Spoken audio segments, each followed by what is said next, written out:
And only on CBS this morning, a look inside the Lee family archives, how he challenged Hollywood to share stories that he thought needed to be told. But first, it's 8:39. That means it's time to check your local weather. It should be like a small play, but played seriously. A good martial artist does not become tense, but ready. That's martial arts superstar Bruce Lee in his 1973 film Enter the Dragon. This month marks 50 years since the iconic actor opened his Los Angeles Kung Fu studio. It's where he trained Hollywood's elite from Steve McQueen, James Coburn, to Chuck Norris and James Garner. But these days, Bruce Lee's pen is proving to be even mightier than his punches.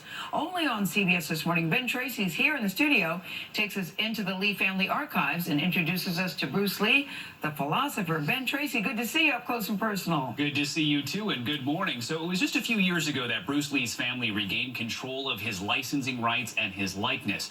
His wife Linda has stepped out of the spotlight, but now his only surviving child, Shannon, wants the world to know that her dad was as much deep-thinking poet as hard-hitting warrior. Kung Fu legend Bruce Lee is recognized all over the world for this. He made fight scenes look like some sort of brutal ballet. He popularized martial arts in the Western world and changed the way Asians were portrayed on the big screen.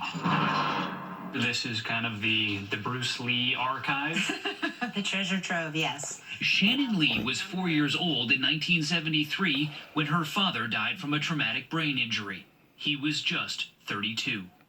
What I remember most about him, is the feeling of him, his energy, how it felt to be in his presence. And now we're learning Bruce Lee the fighter was also Bruce Lee the philosophical writer. I think a lot of people don't understand the depth of his character, his knowledge, and what was really foundational about the man, which was his philosophy. So these are some of your father's writings? Yes, and drawings and... In her mid-20s, Shannon discovered dozens of letters and essays her father left behind, including one he continuously rewrote during the last year of his life. I have always been a martial artist by choice, an actor by profession, but above all, am actualizing myself to be an artist of life. What do you make of the fact that he has 9 drafts?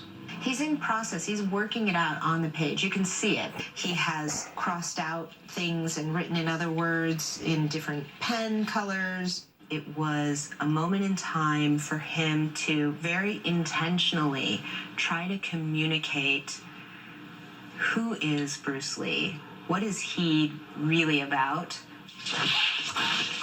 It was a difficult moment in his life. He was finally achieving his goal of making a mainstream Hollywood film, the 1973 classic Enter the Dragon.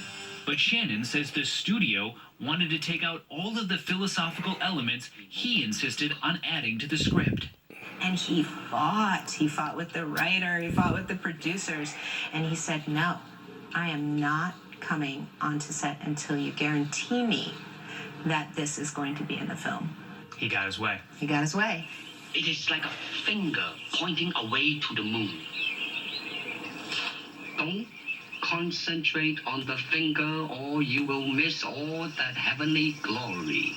What a gift this must be for you as a daughter who lost your father when you were young to have all of this. Yeah, it's such a gift. This is a tiger skin. But finding this gift came with a great loss. Right before my 24th birthday, my brother was killed. And that plummeted me into quite a depression for many years. This way you'll always remember her. 28-year-old Brandon Lee died in 1993 after accidentally being shot on the set of the movie The Crow. Shannon found comfort in her father's words. I came across this quote that started with, "The medicine for my suffering I have within me." And I remember it hitting me so clearly right in the chest. You have the ability to shift out of this. You just have to look for the path and find the way. And so I did. Hi, everyone. This is Shannon Lee. She's now sharing her father's philosophy with the world through her podcasts. He had his quote, under the sky, under the heavens, we're all one family. They've been downloaded more than 1.3 million times. It's mostly millennials. It's mostly young people. It thrills me that people are grabbing onto the philosophy. They're getting the message. They're getting to know who he is beyond the movies. So Shannon told me that she's aware some people are going to think she's just trying to make money off of her father's celebrity, but she says Bruce Lee was all about reaching people through entertainment, and now she's just doing the same thing. Yeah, I see it as a daughter's love for her father.